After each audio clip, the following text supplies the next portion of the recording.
What is going on, you guys? This is DerekJ Speaks, and we are talking about WWE Bash in Berlin 2024, live from the Uber Arena in Berlin, Germany, WWE's latest international PLE, and yet again, an amazing international crowd going absolutely insane all throughout the night. Well, day for me, night for them, but an unbelievable crowd. I still think that the crowd in Lyon, France earlier in the year for Backlash was a smidge louder, but this one was on fire, particularly for the two big world title matches that bookended the show, the one at the very beginning, and of course the one at the end, which featured Randy Orton challenging Gunther for the World Heavyweight Championship.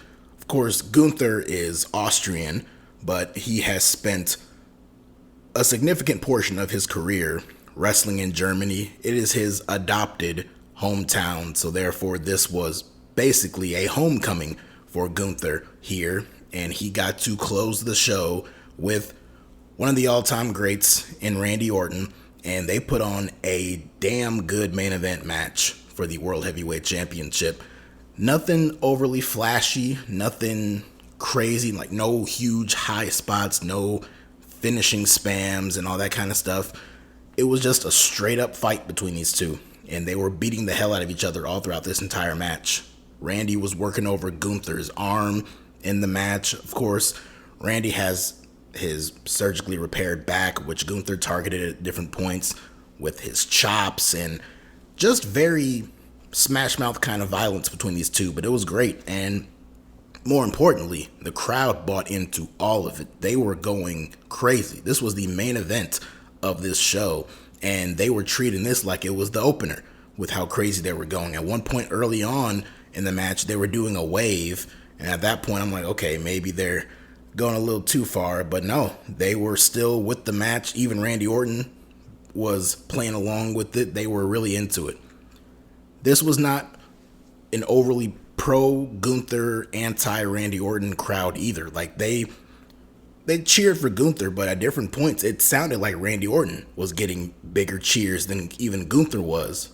But then other points in the match where Randy was on top for a longer period of time and Gunther was fighting from underneath, Randy was getting small boos. You could hear some small boos for him, but that's just because they love Gunther so much. But these two mesh well together. They had their match back at King of the Ring, and that was a really good match. This one, even better, and it ended far more decisively than that one did. Of course, Randy had the shoulder up on the pinfall during that match at King of the Ring. This one here, after a huge back and forth, after at one point Randy Orton, very slowly, albeit, but he still took the time to place these steel steps next to the announce table, cleared off the announce table, and dragged Gunther all the way over there and backdropped him down through the announce table, which the effort that it took to set that up was quite interesting, but I still thoroughly enjoyed it. And that was just a taste of a lot of the brutality between these two. At one point, Gunther was setting up to deliver a power bomb on Randy Orton, but because Randy was working over Gunther's arm all throughout the match, he was struggling to lift him up, so there was some drama with that. Something that simple. You know, a lot of these matches, which I tend to enjoy, you know, a lot of the matches with the big moves and the dives and all that kind of stuff, and people kicking out of each other's finishers. We had a match or two like that on this show, in fact, you know, and there is a time and place for that. But I do enjoy when you get guys who are true professionals who can go out there and just do the basics and get it over and really sell it. Speaking of selling, these two sold each other's stuff like death. Every time Gunther hit a chop on Randy Orton, his body, his facial expressions, everything sold it like it hurt, which you would hope that they would do. But so rarely do we see that very often. Gunther, same thing. He looked like he was in pain throughout this match, and that added to the drama of it. But as we wind down, of course, Randy did hit an RKO, which Gunther kicked out of. Gunther did eventually hit that powerbomb, and Randy Orton also kicked out of that. But what it came down to was a good old-fashioned sleeper hold. Gunther locked in a sleeper. He couldn't get it fully applied due to his arm injury that was getting worked over throughout the entire match. But Randy, he was trying to fight out of it. At different points, he did fight out of it, but Gunther was able to quickly reapply it and put it right back on. And in the end, it was too much for Randy to overcome. And Gunther is still the world heavyweight champion. And a nice show of respect in the post-match when Gunther shook hands with Randy Orton. And then as they went into the post-show, they very quickly cut to Gunther getting interviewed by Kathy Kelly. And he spoke to the crowd in German, of course. And whatever he said, it popped the crowd. So sent them home happy and sent me home happy with a great main event on a great show like this. And this was just one of two great world championship matches on this show, because the other world title opened the show, that being Cody Rhodes and Kevin Owens for the WWE championship. I thought this too was a great match. It was a great way to open the show. It was our first real sign of how great this crowd was going to be. Of course, SmackDown the previous night was also, but on this particular show, this was a great first glimpse of what this crowd was going to be bringing to the table, and they were up for this entire match. And I appreciated the storytelling in this match. Of course, Cody and Kevin Owens, two great athletes. Cody Rhodes, more often than not, comes out swinging with great pay-per-view matches, or PLE matches, I should say.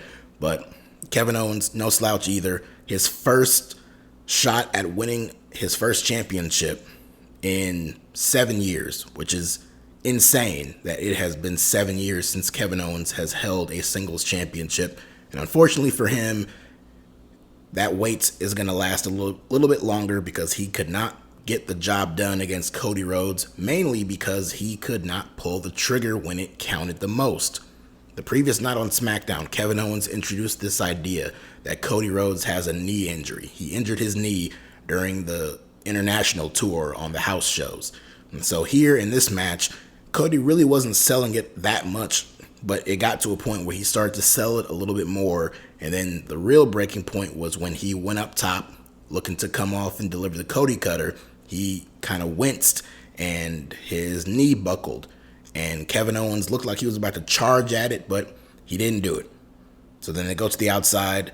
Kevin Owens then does go after the knee, but then when he gets Cody in position to hit him with the apron powerbomb, he hesitates and he decides not to do it.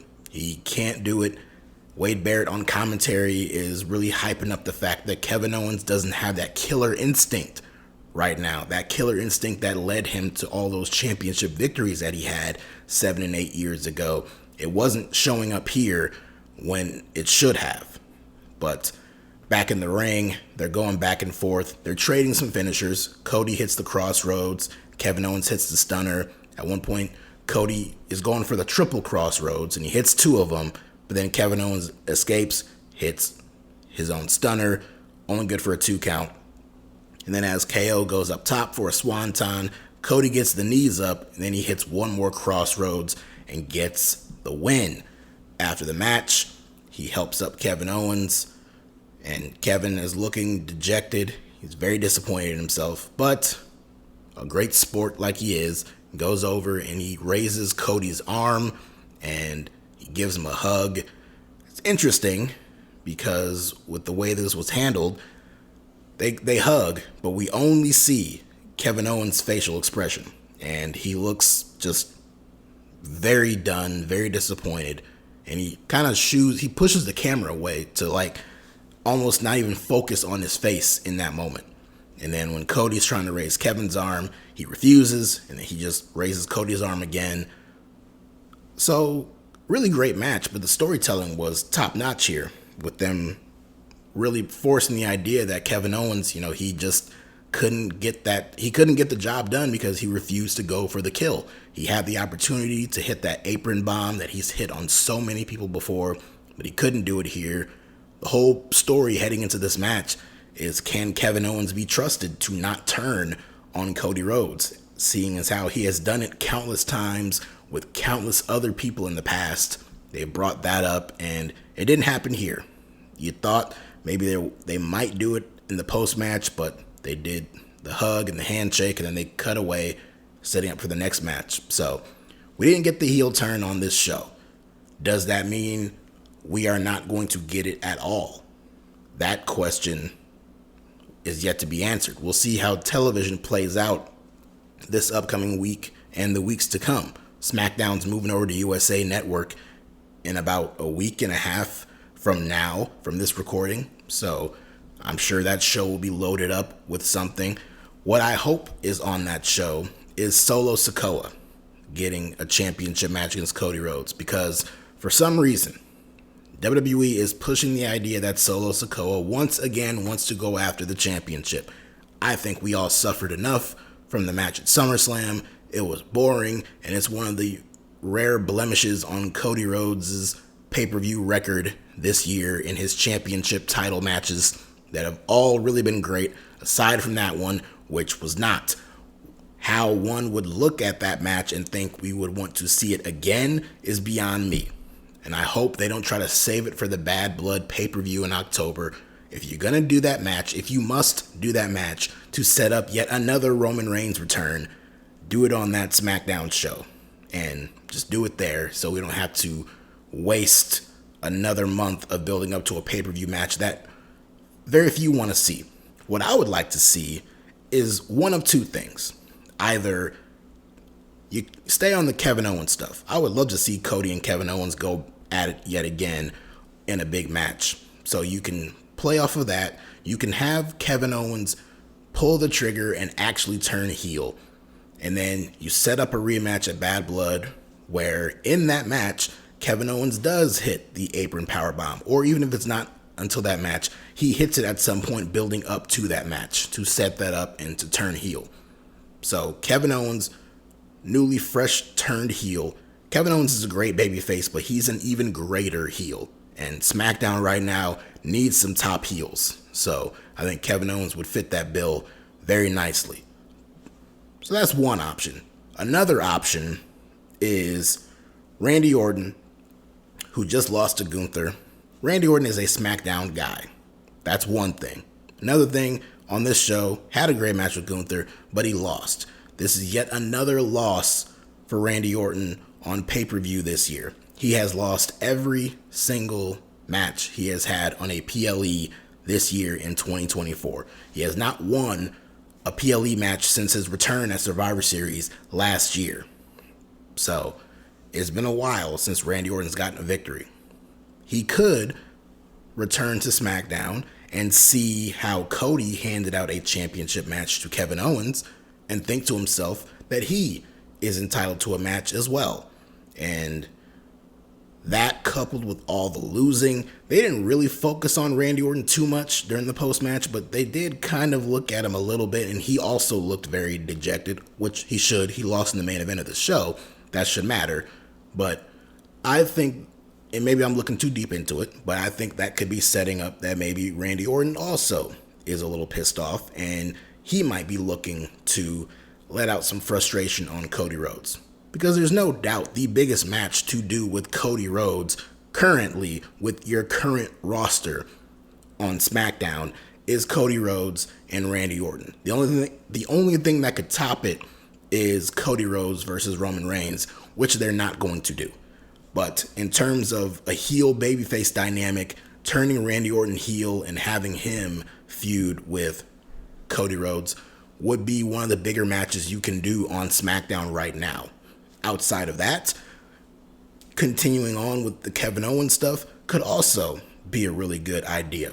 And I'm kind of torn on which one I would want to do, because you can do either or, and I think it would be very entertaining. I think either heel Kevin Owens or heel Randy Orton can really add a nice extra element to SmackDown that it has been lacking for a few months now. Even with Roman returning for a few weeks and then immediately leaving again, there is just a little bit of something missing on SmackDown. And I think it's that extra top heel. Again, you have Solo Sikoa in the bloodline, but that's its own isolated thing. You either take it or leave it. Outside of that, when it pertains to Cody and who he's programmed with, there's not a whole lot of interesting options there. So turning a Kevin Owens heel or turning a Randy Orton heel and having them cut these deep cut promos and having them be vicious and sadistic and selfish and all of that stuff that we know those two can pull off individually as great heel characters on the show, I think that would be something very nice to have on the show. So we'll see if they go that route. I hope either one. And I will also add either option, either Kevin Owens or Randy Orton, heel against Cody Rhodes. You set the match up for Bad Blood, and whoever it is, I say they beat Cody Rhodes for the WWE Championship at Bad Blood. I am cool with either Randy Orton or Kevin Owens as a heel beating Cody for the championship at Bad Blood in October in Atlanta. I think that would be great. I don't need Cody Rhodes to be champion all throughout the year. If they want to do that, fine. But if they want to spice things up a little bit, turn someone heel and give them the championship and let Cody chase to get it back, I think that would work. And I think either man would be perfect for that role. Outside of those two matches, another big match on this show was the strap match between CM Punk and Drew McIntyre. This blood feud is continuing over onto this show, and I thought they had a great match. I enjoyed their SummerSlam match. I did think it lacked a little bit of the intensity that was expected heading into it based on the build-up and the feud heading into it, but I still enjoyed it. This match I enjoyed far more for that very reason, that it did feel more intense, and the added element of the leather strap helped it because these two were whipping the mess out of each other throughout this match. At one point, Punk was busted open on the forehead. It looked like it was hard way. I don't think he bladed. It looked like a real legit cut on his head, but the blood, while he wasn't gushing blood or anything, it did add an extra element to this match and made it more enjoyable. Even more so than all that, the way WWE does their strap matches is you touch the four corners in succession and you have to touch all four to get the win. Usually not a big fan of that.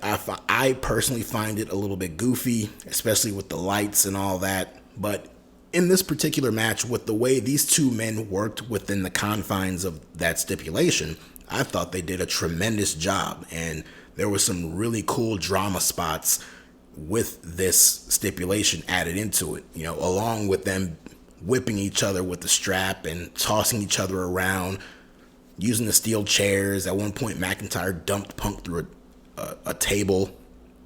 I thought the drama of who's going to reach the corners in succession, I thought that was really cool. There was one part where McIntyre had Punk on his shoulders, and as McIntyre's walking around touching all four corners, Punk is also doing it. And so once they reach that fourth one and they're both trying to get to it, they're fighting over it, and there's a tug of war type of moment there where they're trying to reach for it. So I thought that worked very well. And the finish was very cathartic for CM Punk as he was able to hit Drew McIntyre. Actually, before he hit him with the GTS, he locked in the sharpshooter. Of course, Bret Hart is one of his all-time favorites. He locked him in the sharpshooter. McIntyre's tapping out. He's grabbing the rope. None of it's working because, of course, there's no rules here. So with McIntyre out, Punk goes for the turnbuckles, but Drew is able to revive himself. He gets up. Once he gets back up, he pulls out the bracelet. Of course, the bracelet that has AJ's name on it and Larry the dog's name on it, and he hits Punk with the Claymore. And as Drew is walking around, hitting the turnbuckles, he hits 3, he goes for the 4th one, and that's when Punk pulls him back in, hits him with the GTS. And then Punk starts to go to grab the turnbuckles, but then Drew grabs onto his leg, and so Punk lifts him up, hits him with another GTS. And then Punk, he hits one turnbuckle, he hits a second one, then he lifts McIntyre up and hits him with yet another GTS. And then he hits the third turnbuckle, and then once again he lifts him up on his shoulders, hits him with the go to sleep, and then he pulls off the bracelet from McIntyre's wrist, puts it back on, and using that same hand with his bracelet on it, hits that fourth turnbuckle, and he gets the win. Huge ovation for CM Punk here, who the crowd loved, and great match. Again, I thought with the way the stipulation works, I thought they did a great job of really adding the drama to it. And I thought Punk, it was pretty funny. It was a little ridiculous, but it was pretty funny seeing him just constantly get McIntyre up on his shoulders and hit him with the go to sleep. It did get to a certain point where it's like, oh man, he has the match won here. It was when he was on that final buckle where it's like, you got the match won, go ahead and do it. And you're thinking in the back of your mind, like, oh, is he going to get screwed? Is he going to screw himself out of this? Is somebody going to come out? So I think that that was intentional, and they were adding that in there for you to think that in the back of your mind. But nope, he got the win. Now, as you all know, as many people know, the long-standing rumor for the past several months is that the Bad Blood pay-per-view in October is going to set up a Hell in a Cell match. And the rumors and the speculation is that Hell in a Cell match will be between Drew McIntyre and CM Punk. You can conceivably see that with how personal of a blood feud this has been all year. But with this outcome in this particular match, I'm not sure right now how that gets set up. I'm very curious to see on TV these next few weeks how they set the gears in motion for that type of stipulation match at the next pay-per-view. So I'm curious to see how that works out, but as for now, with this show, great stuff. And then the other two matches on this show were tag team matches. One of them was for the women's tag team titles, as Alba Fyre and Isla defended against Jade Cargill and Bianca Belair. Pretty decent match, nothing grand or special about it, but we got new champions. Jade Cargill and Bianca Belair regained their belts. Not a very inspiring reign as champions for Isla and Alba, but such is the state of the women's tag team division. I suspect Jade and Bianca will hold on to these belts until they start to build dissension between the two of them, and we will lead to an eventual singles match between Jade Cargill and Bianca Belair at WrestleMania 41 next year in Vegas. So a long road headed towards that match, but I do think that is the other side of this tag team title run for them. So we will see if that is the direction they head into.